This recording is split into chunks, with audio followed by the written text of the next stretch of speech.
Have you ever looked at your phone and realized there's no one left to call, no best friend to share your morning thoughts with, no one who checks in just to say, "Hey, how are you really doing?" Maybe you still see people now and then, but deep down you feel invisible, like the silence outside has somehow crept into your heart. If that resonates with you, you're not alone. Let me tell you about Linda. She's 71. After retiring, she moved across the country to a cozy little house she always dreamed of: quiet, safe, peaceful.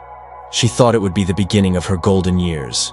But within months, she found herself sitting at the kitchen table, staring at her phone, wondering why it never rang anymore. That moment, that aching quiet, is something so many older women experience, but hardly anyone talks about. This video is going to change that. We're diving into the hidden truth about why friendships fade after 60, and how that quiet loss affects not just our mood, but our health, identity, and sense of purpose. But more importantly, I want to show you that hope is still here. Thousands of women, just like Linda. Just like maybe you are finding new ways to reconnect, rediscover joy, and reclaim a life that feels deeply meaningful. If you've ever wondered, is it too late to feel seen again? I promise you it's not.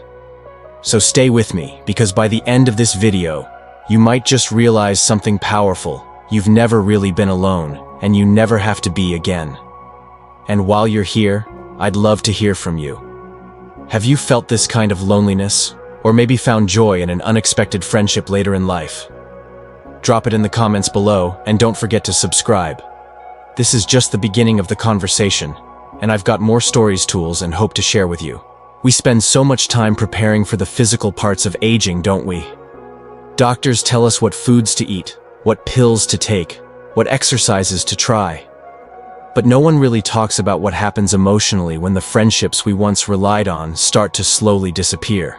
It doesn't happen all at once. It's a quiet unraveling. The kids grow up and move away. A longtime neighbor sells the house and leaves.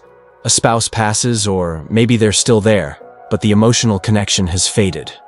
Retirement comes, and along with it the loss of daily routines and those casual coffee chats at work. And just like that, the phone rings less, the invitations stop coming, and a once busy social life becomes silence. Take Linda, for example. She has the perfect retirement home, sunny kitchen, safe neighborhood, peaceful mornings. But it doesn't feel like home anymore. Because what's a beautiful house without someone to laugh across the dinner table with? No matter how comfortable your surroundings, nothing replaces the comfort of being understood. And yet, society seems to tell older adults, especially women, that they should be satisfied with just enough: a few family visits, a volunteer shift here and there, a hobby or two. But those things don't replace the deep, soul-level connection that real friendships bring. There's also a dangerous myth floating around, that older people don't need close friendships anymore. But that's simply not true.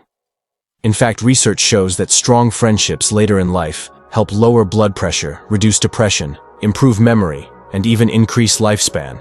And beyond the science, here's what I've seen. A true friend is often what gives us a reason to get out of bed in the morning.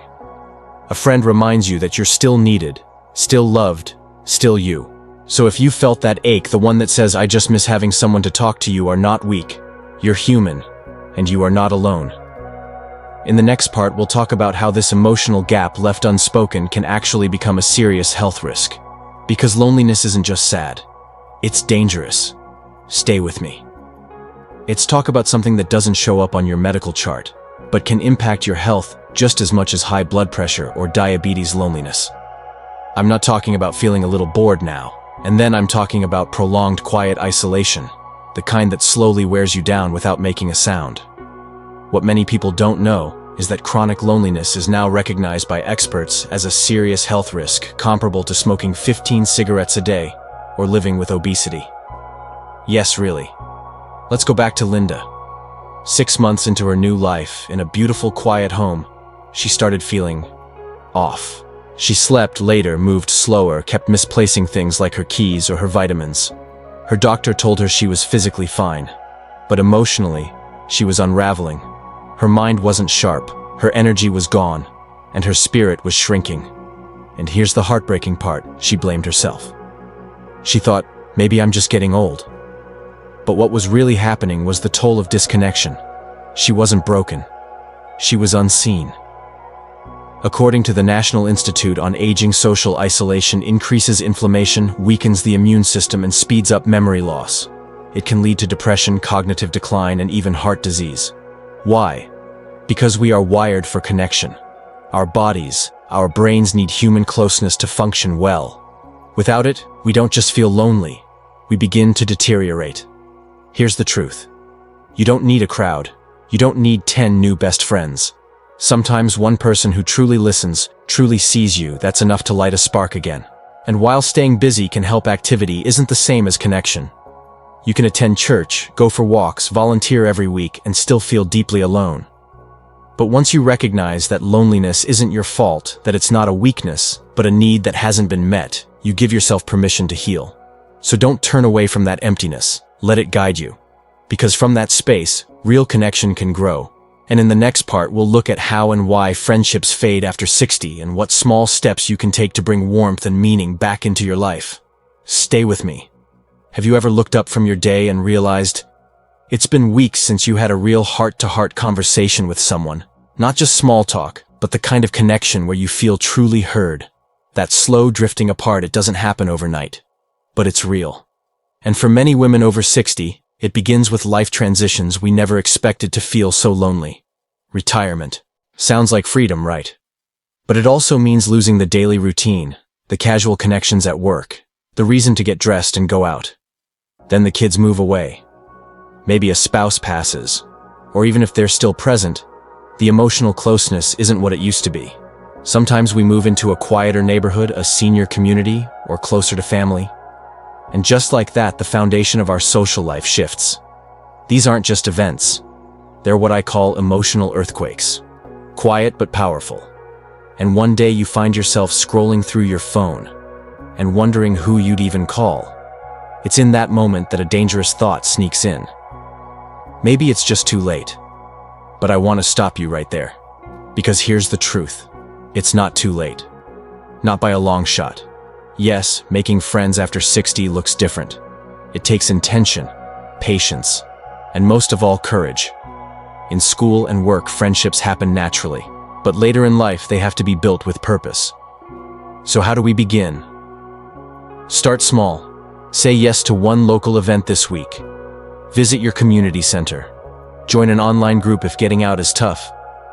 Or reach out to someone from your past, just a quick message like, "I was thinking about you. How are you?" It might feel awkward at first. That's okay. Every deep friendship begins with a small, uncertain step. And here's the beautiful twist. Some of the most meaningful friendships aren't made in youth. They're forged in lost resilience and rediscovery. Because now we bring depth, wisdom, and a heart that knows what truly matters. So if you're ready to feel connected again, don't wait for someone to show up. Be the one who starts. The reward is more than just companionship. It's the return of joy, strength, and a sense of truly belonging. Let's talk about one of the most limiting beliefs out there. The quiet lie that says, "I'm too old to make new friends." If you've ever felt that way, I want you to know right now, that's not your truth. That's society's lie. And today we're letting it go. You see, older women like you, bring something into relationships that's powerful. Depth, honesty, perspective. You've lived, you've lost, you've learned what matters. And because of that, your ability to form meaningful connections isn't weaker with age, it's stronger. Unlike in our younger years, you're not making friends to impress anyone. You're not chasing approval. Now it's about being seen, really seen for who you are, and finding people who accept that, embrace it, and celebrate it. Linda is a perfect example. After months of isolation, she decided to sign up for a memoir writing group at her local library. She almost didn't go. Twice she stood at the door and thought, "This is silly. I won't know anyone. I'm too old to start over." But she walked in anyway. And in that room, she met 6 other women, each with their own story, their own wounds, their own laughter.